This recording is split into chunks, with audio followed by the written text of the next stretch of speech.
Et salut tout le monde, on se retrouve aujourd'hui pour une nouvelle vidéo et aujourd'hui il n'y a pas de match de foot, il n'y a pas de match d'Euro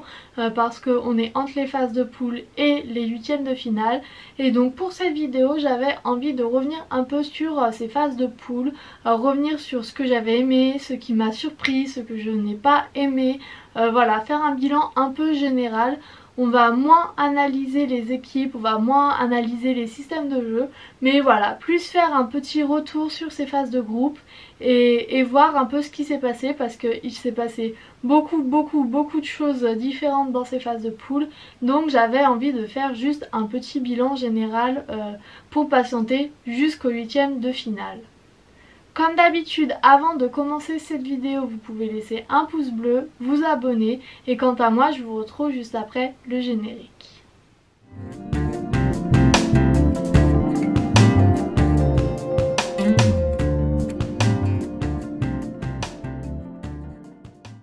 Alors le moins qu'on puisse dire pour ces phases de poule, c'est qu'il y a eu beaucoup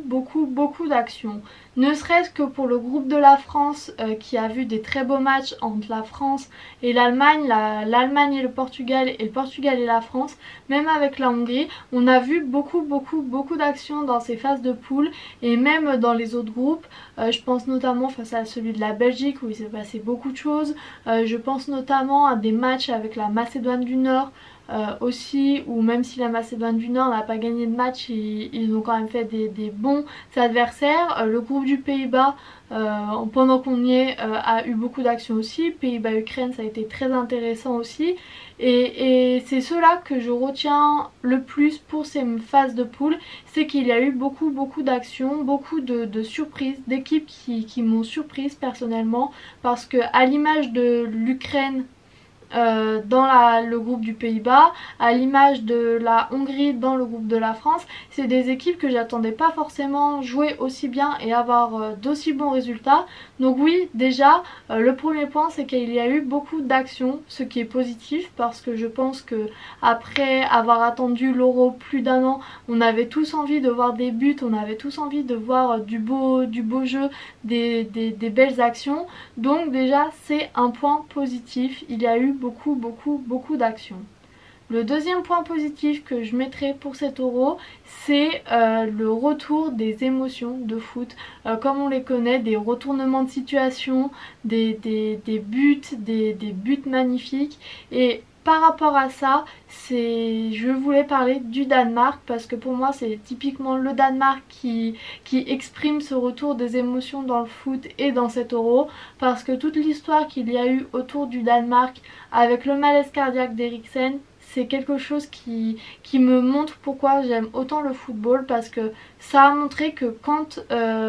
il y arrive quelque chose à quelqu'un dans le monde du football, que ce soit un joueur, un supporter, une équipe, tout le monde fait bloc derrière, tout le monde supporte le joueur et donc ça m'a rappelé pourquoi j'aimais autant le football. Les Finlandais qui prêtent leur drapeau pour cacher Eriksen, pour ne pas qu'il soit filmé par les caméras, voilà, c'est toutes ces émotions qui me rappellent pourquoi j'aime le foot. On a tous eu très peur au même moment pour Eriksen. Moi la première, j'ai eu très peur pour lui, mais au final tout s'est bien passé et donc on a vécu des beaux moments encore, parce que derrière, après, tous les joueurs qui le connaissent, tous les joueurs qui ont joué avec lui ou qui jouent avec lui leur ont dédié des buts. Donc moi c'est aussi cela que je voudrais retenir de ces phases de poule, c'est cette émotion qui m'avait beaucoup manqué, parce que sans les supporters c'est vrai qu'il y a moins d'émotion sur le terrain. Donc c'est aussi cela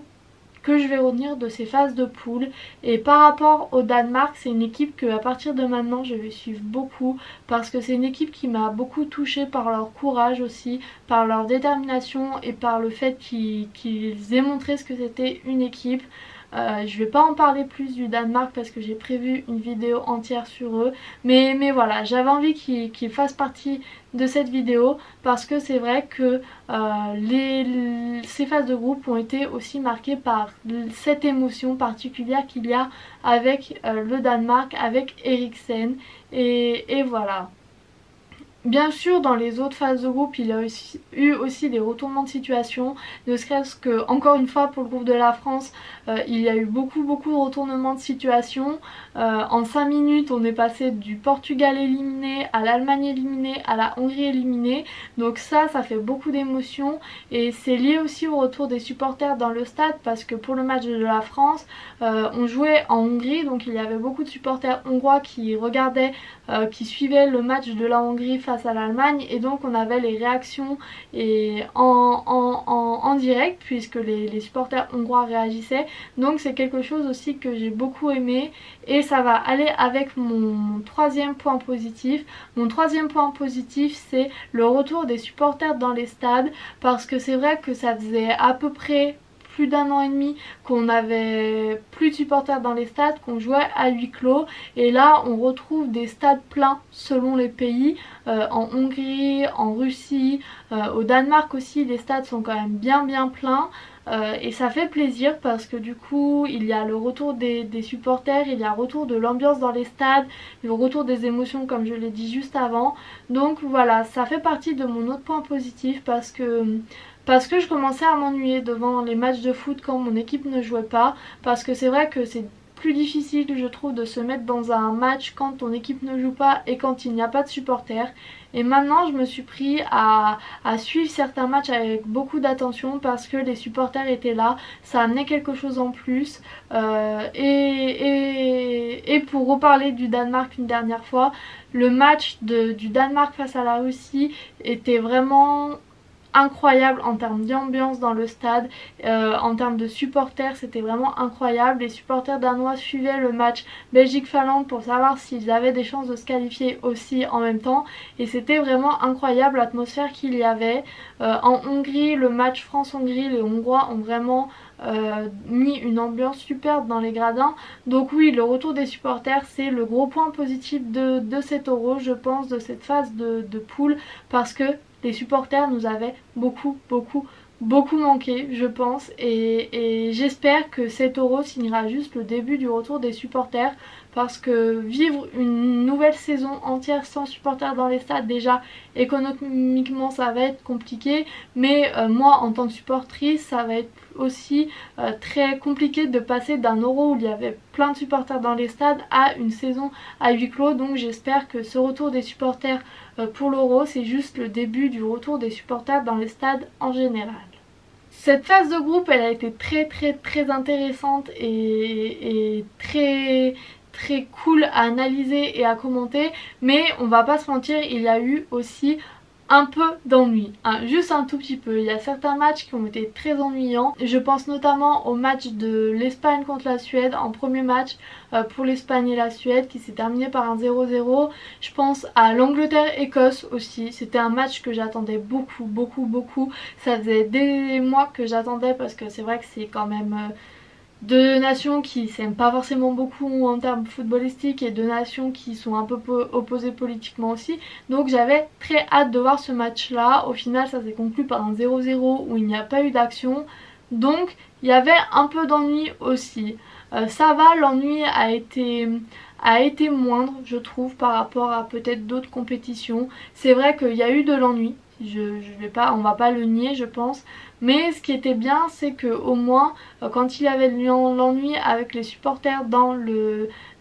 stade, il y avait quand même toujours un peu d'ambiance, on pouvait toujours rigoler sur certains spectateurs, sur certaines actions de spectateurs, de supporters. Donc oui, il y a eu de l'ennui dans cette phase de poule, mais je pense que c'est pas ce qu'on retiendra le plus parce que Espagne, Suède et Angleterre-Écosse vont vite passer à la trappe, je pense, vont vite être oubliés. C'est dommage parce que c'était en soi deux matchs assez intéressants sur le papier, mais c'est vrai que le foot c'est pas juste une question de papier, il faut aussi voir comment ça se passe sur le terrain. Mais voilà, c'est vrai que cette phase de poule elle a eu beaucoup de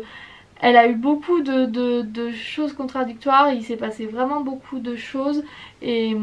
c'est pour ça que j'avais envie d'en faire une vidéo parce que c'est vrai que l'Euro n'a commencé que depuis 2 semaines à peu près, et j'ai l'impression que ça fait déjà 3 mois que ça a commencé tellement il s'est passé de choses entre le malaise d'Eriksen, entre le parcours de la France. J'ai vraiment l'impression qu'il s'est passé plein de choses et que ça dure depuis très longtemps, et en fait j'ai pas envie que ça se termine. Je suis un peu triste que les phases de poule se terminent parce que les phases de poule il y a toujours 3 matchs par jour, et là on va passer à 2 matchs tous les jours et il va avoir de moins en moins de matchs. Donc c'est vrai que je suis un peu triste que les phases de poule se terminent, et c'est pour ça que j'avais envie de faire cette vidéo pour faire un peu un résumé de ce qui s'était passé, de ce que j'en avais retenu. Voilà, peut-être que pour d'autres c'est d'autres choses qui les ont marqués, mais en tout cas pour moi cette phase de poule c'est tout ce que j'ai dit dans cette vidéo, et c'est une phase de poule que j'aime beaucoup, que j'ai beaucoup aimé en tout cas. Donc voilà pour cette vidéo, j'avais vraiment envie de la faire pour conclure un peu la phase de poule de cet Euro. Maintenant on va se focaliser sur les huitièmes de finale, et quant à moi je vous dis à bientôt pour de nouvelles vidéos sur la suite de cet Euro, et salut!